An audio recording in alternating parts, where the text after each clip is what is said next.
Good to see you all. I wanted to actually begin with Mike and David, and we're going to go back to the Players' Championship. You guys were literally right in the middle of that. I'm glad that I wanted to come down and see it because it was the coolest technical innovation you guys were doing.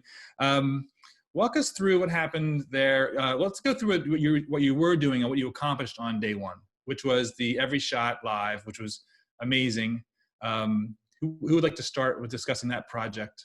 Sure, I'll start off with that one. So thanks again, Ken, for having us. SVG has always been very supportive and always great programs that they put together. So yeah, for players, March 12th, Thursday, when our executive team came to us and said, hey, you know what, we want to have this initiative where we show every single shot live.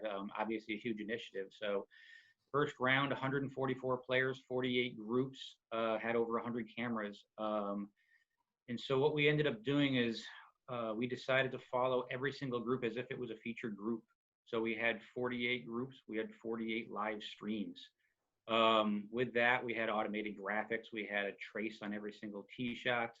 And we had one single remote operator that was actually cutting each one of those groups. From there, we took those, fed those into a different way of distribution as well. We actually sent those through AWS, and then from there we distributed it internationally to all of our international partners.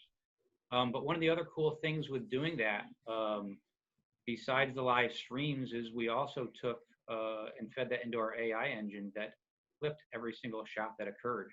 And from there, it got pushed to our website, or really more importantly to Tourcast, which is our product that graphically shows each shot as it occurred, and then it added in the shots into that feature as well. And then the third thing on top of all that was speed rounds. So with 144 players, we created 144 speed rounds of every single player through our AI engine. And that was a really big hit, especially internationally. Victor Hovland and others, a lot of people had requested that to be able to see it. So, but then, as we all know, the tournament obviously was canceled. But I do have to say, with the team that we had in place to be able to do that, 48 live streams is nothing to sneeze at. Right. 5-hour rounds for 48 was definitely fun. It actually went very, very good, and looking forward to do more and more of those as we move forward. And the operators working on those holes, those shots were all over in the UK also, right? So yep. Right. They're all in the UK. Every single one of those within the UK. Yep. And so the only people that we had on site was really the techs to put the equipment together. And then we had some of the TrackMan folks that were doing the tracing for us that were in the site, but everything else was all done remotely.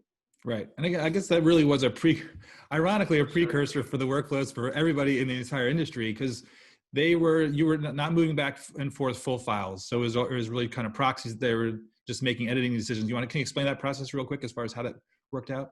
Yeah, sure. And Mike can jump in as well, because he's used similar with Masters, kicked it off earlier. Didn't do the live stream, but as far as the same process with Hawkeye, what we did with them was the operators remoted into the systems that we had set up in place at TPC Sawgrass. Each one of them had their own dedicated screen for the group that they were following. So Ken, if you were following group number 1, you had a screen that showed who your 3 players were. You had a rundown of the hole, and you only saw the shots or the cameras that were for your hole. And as your group moved to the second hole, you would see the cameras for just the second hole, and your rundown would be there. So you would see, after their tee shots hit this, it'll do a hole flyover. After their second shots hit this, it'll show a graphic. And the operators were just remoted in, and they would just follow the rundown as it went through. And the graphics were, for the most part, automated entirely through ShotLink. They had some tools where they can go in and say, 4 birdie, 10 feet away.